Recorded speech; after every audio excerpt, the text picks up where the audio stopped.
Hello, I'm Carter Keen. I'm here to talk about virtual reality and computerized environments, specifically the current trajectory they are on and the negative consequences and negative effects that are associated with prolonged exposure and usage of these technologies. Currently, trajectory is very similar to the internet, right? It took a couple decades of research and development. However, once it took off, it took off. Millions of users around the world, right?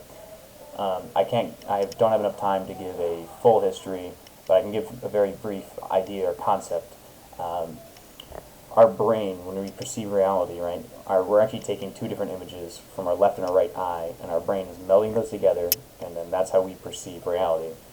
Researchers in 1838 realized this, and they created the stereoscope, which did it artificially, right? Um, Fast forward maybe 50 years and we arrive where we're at now.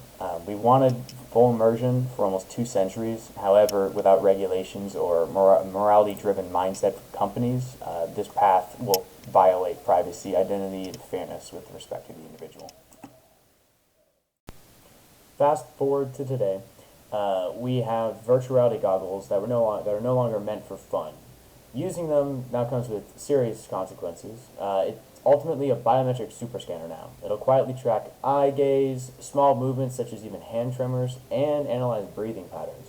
Zelvanov calls this surveillance capitalism, which is where your personal reactions become an ad inventory for companies to sell. In Kant's world, we're an ends in ourselves, not an means to someone else's profit. Yet, a single click on Meta's 13-page policy takes about 8 seconds. I'm guilty of this. I have scrolled through before wanting to just use the product and clicked away. It's 8 seconds for a lifetime of data harvesting, which is not informed consent, it's coercion. The bottom line is, when your headset can predict what's going to scare you before you even know what will, privacy is now dead. So next up, we're going to talk about identity theft, but on steroids. In a viral YouTube video by Jordan VR, he showed how easy it was and how quick someone can clone an avatar in VR chat. Mods make it shockingly easy. From a Kantanian standpoint, the duty of respect means your digital face isn't a free-for-all costume, but rather it's an extension of your personhood. On the psychological side, however, Greg and Terrier's meta review found that heavy VR use is often associated with increased anxiety, body image distress, and loneliness, especially when you live behind an idealized avatar that you created. Sure, custom avatars can give you a confidence boost, but this will only occur in the short term. Over a long time, they'll only widen the gap between who you really are and who you only pretend to be.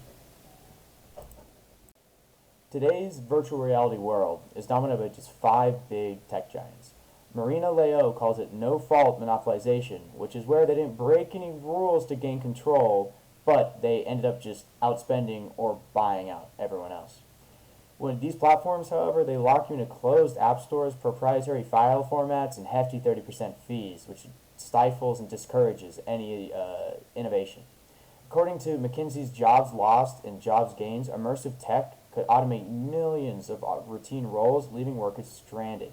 That runs counter to our duty of fairness that all individuals have. In Kantanian framework, corporations should share power and profits, not hoard them behind paywalls and walled gardens. Before we dive deeper, there are three non-negotiables that we as individuals need to continue safely using this technology.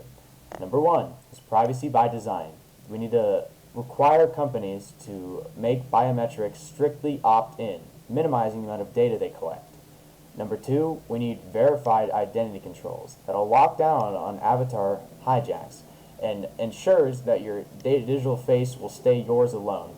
And number three, we need shared governance, which will adopt open standards to curb monopoly power and share the playing field.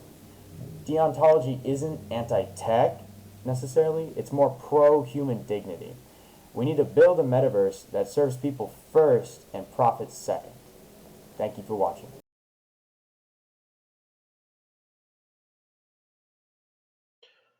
Now, for this segment of the video, I'll be defending VR and showing the use cases for VR and arguing for it. But before we do that, I believe I can be most effective at this if we go into the virtual reality. So give me a second while I go find the cable. I believe it's somewhere here. I mean, I got it from eBay. It was pretty cheap, honestly. I think it's gonna work just fine. Now, let's go into the virtual reality.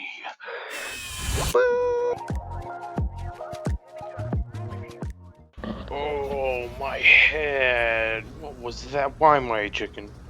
Where am I? Oh, god damn it. I knew I shouldn't have got the one from the eBay. Oh, this is bad. This is bad. Why am I a chicken? Why do I keep moving around? You know what? We'll just work with it. Now, before I can make an argument, let's first describe VR, or the evolution of it, as a good argument always needs a base. Now, the first step to VR was actually called the Sword of Damocles, which I know sounds really cool. Created in 1968 by Ivan Sutherland and his student Bob Sproul. It was kind of actually the first VR slash AR head mounted display connected to a computer. However, it was kind of I mean, it only allowed a 40-degree field of view, could only render basic shapes.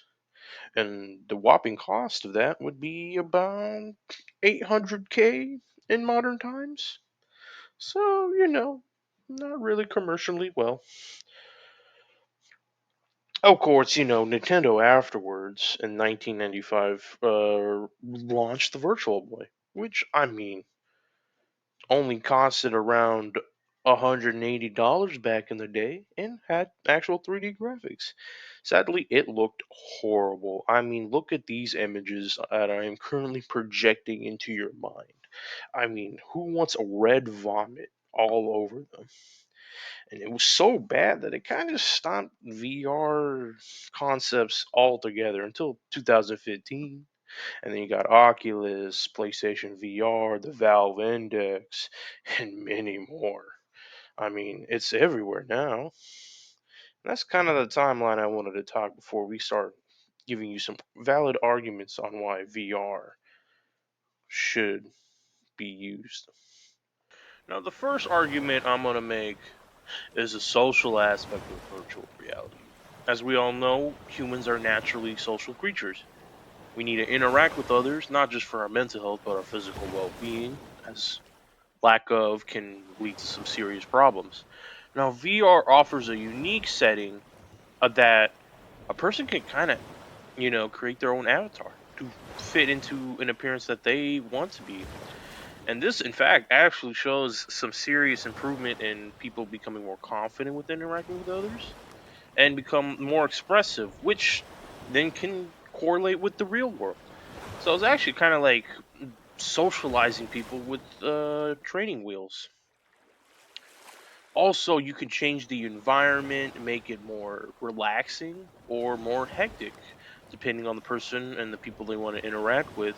So it honestly is a very malleable tool to allow people to become better at socializing. I also want to argue that students and professionals can use VR to help them academically and professionally, as VR allows you to study things at a very cost-effective measurement. You can visualize very hard abstract concepts like math, and for professionals, you can, for example, healthcare professionals can look at an anatomy of a body way easier than a physical one where they have to move it around when they can just go through, see through things. Engineers, they can, if you're building a car, you can design a car without the worry that you're gonna have to completely redo it if no one wants to use it or like your boss doesn't want it. Anyways, that's the end of the video, and now I gotta see how to get out of here. I'm currently stuck on the moon, as you can see. That's it. Hope you enjoyed.